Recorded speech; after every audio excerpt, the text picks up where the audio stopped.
You ask Tiger to solve. This deals with linear equations with one unknown. The final result is x equals 160. Let's solve it step by step. Simplify the expression. Group the coefficients.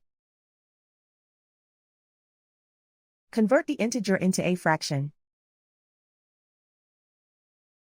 Combine the fractions. Combine the numerators. Isolate the x. Multiply both sides by inverse fraction 4/25.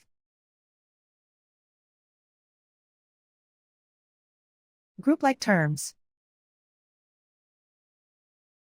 Multiply the coefficients. Simplify the fraction. Multiply the fractions. Simplify the arithmetic. And so the final result is x equals 160.